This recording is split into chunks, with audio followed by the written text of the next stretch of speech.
بسم اللہ الرحمن الرحیم ان الحمد للہ نحمده ونستعینه ونستغفره ونعوذ باللہ من شرور انفسنا ومن سیئات اعمالنا من يهده الله فلا مضل له ومن يضلله فلا هادي له وأشهد أن لا إله إلا الله وحده لا شريك له وأشهد أن محمدا عبده ورسوله يا أيها الذين آمنوا اتقوا الله حق تقاته ولا تموتن إلا وأنتم مسلمون يا أيها الناس اتقوا ربكم الذي خلقكم من نفس واحدة وخلق منها زوجها وبث منهما رجالا كثيرا ونساء واتقوا الله الذي تساءلون به والأرحام إن الله كان عليكم رقيبا يا أيها الذين آمنوا اتقوا الله وقولوا قولا سديدا يصلح لكم أعمالكم ويغفر لكم ذنوبكم ومن يطع الله ورسوله فقد فاز فوزا عظيما أما بعد فإن خير الحديث كتاب الله وخير الهدي هدي محمد صلى الله عليه وسلم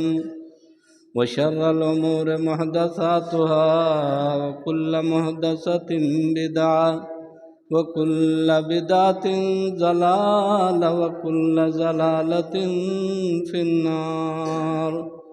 أعوذ بالله من الشيطان الرجيم بسم الله الرحمن الرحيم وما خلقت الجن والإنس إلا ليعبدون عن أبي هريرة رضي الله تعالى عنه أن رسول الله صلى الله عليه وسلم قال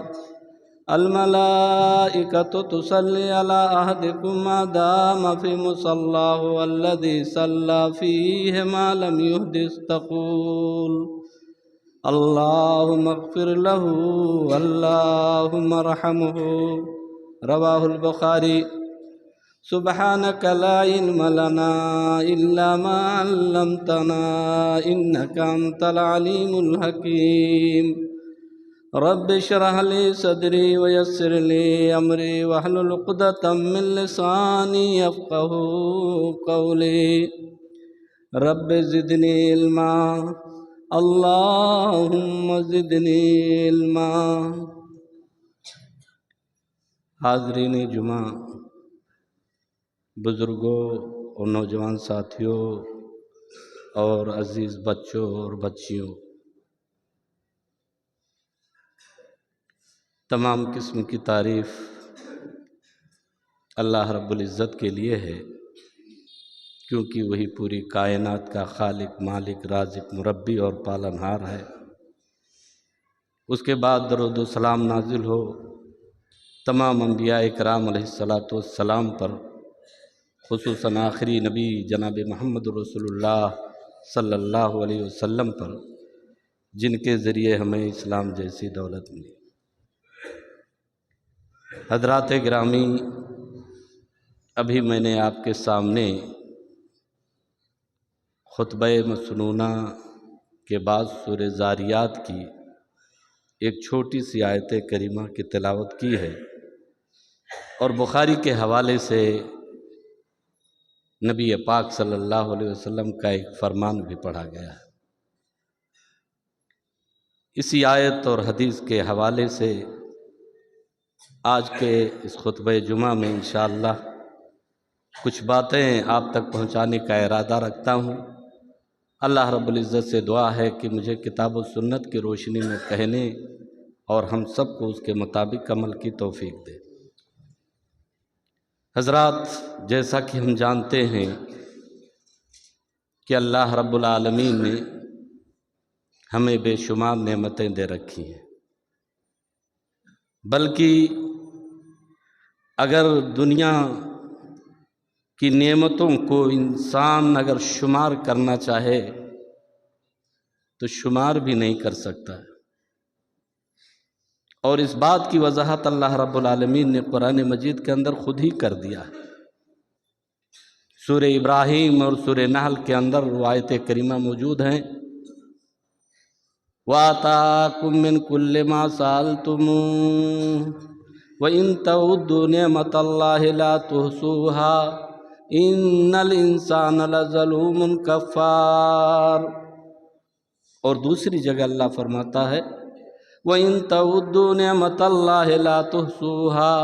إِنَّ اللَّهَ لَغَفُورٌ رَحِيمٌ،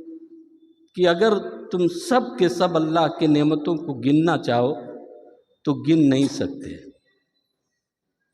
غرض کی کائنات کے اندر اللہ نے جتنی چیزیں پیدا کی ہیں وہ سب کے سب ہمارے لیے ہیں،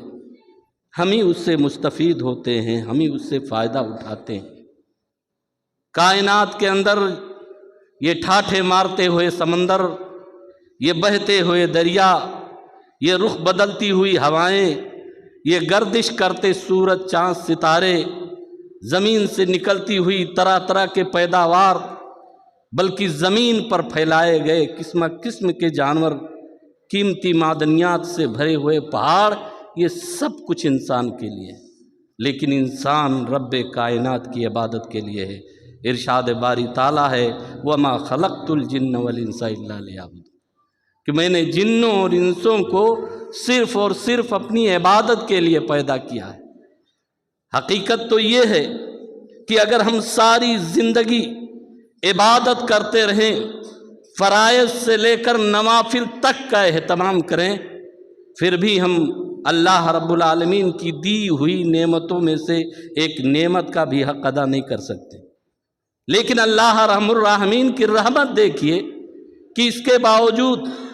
اپنے بندوں کی عبادتوں کی کتنی زیادہ قدر کرتا ہے کہ عبادتوں پر مزید نعمتیں، رحمتیں، بخششوں کی بوچھار کرتا رہتا ہے۔ آج کے خطبہ جمعہ میں اس مختصر سے وقت میں ہم یہ جائزہ لیں گے کہ ہم عبادتیں کرتے ہیں، ہم نمازیں پڑھتے ہیں، ہم روزے رکھتے ہیں، ہم صدقات و خیرات کرتے ہیں، حج تک ادا کرتے ہیں، تو آخر اس میں ہمارا کوئی فائدہ ہے؟ ہمیں اس کا کچھ اجر و ثواب بدلہ ملتا ہے؟ عبادت سے کچھ فائدہ ہے یا نہیں؟ عبادات کے تعلق سے جب آپ غور کریں گے تو بہت ساری فوائد ہمارے سامنے آئیں گے، لیکن ان میں سے ایک سب سے بڑا فائدہ جو ہم اشارہ کرنا چاہتے ہیں وہ یہ ہے کہ ہماری غلطیاں معاف ہو جاتی ہیں، ہمارے خطائیں معاف اللہ کر دیتا ہے۔ ہم انسان ہیں، ہم سے غلطیاں ہوتی رہتی ہیں، گناہ سرزد ہوتے ہیں، صغائر کے ہم مرتکب ہوتے رہتے ہیں، لیکن جب ہم عبادتیں کرتے ہیں،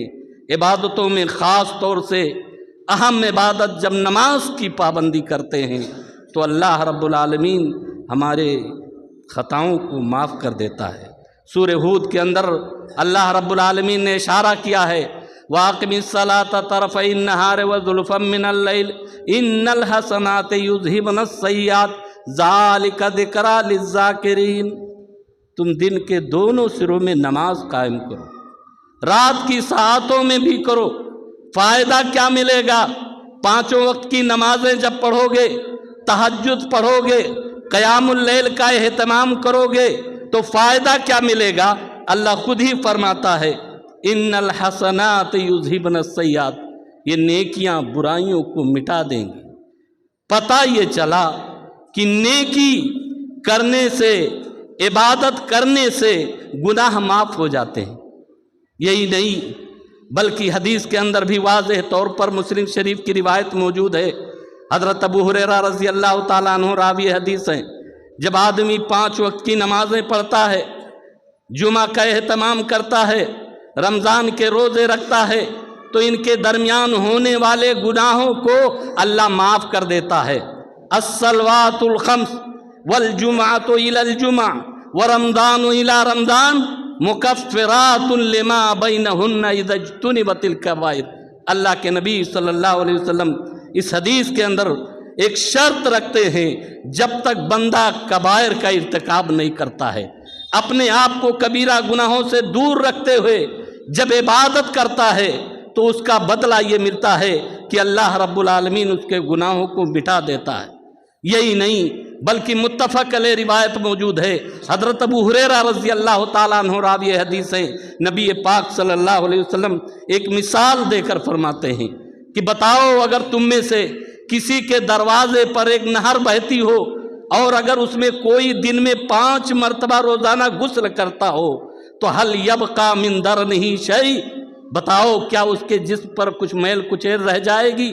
صحابہ عرض کرتے ہیں کہ اللہ کے رسول صلی اللہ علیہ وسلم نہیں، آپ نے فرمایا فذالک مثل الصلوات الخمس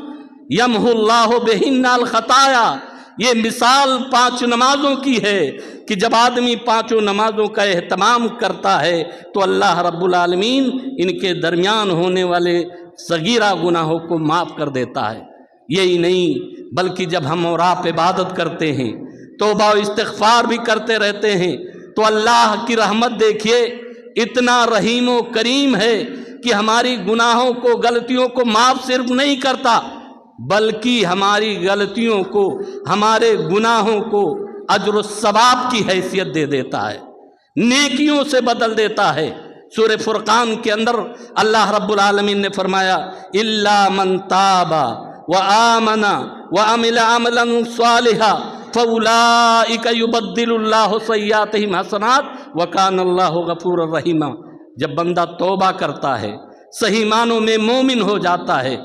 صحیح معنوں میں مومن ہو جاتا ہے تو اللہ کرتا کیا ہے؟ ایمان لے آتا ہے، عمل صالح کرتا ہے تو اللہ کیا کرتا ہے؟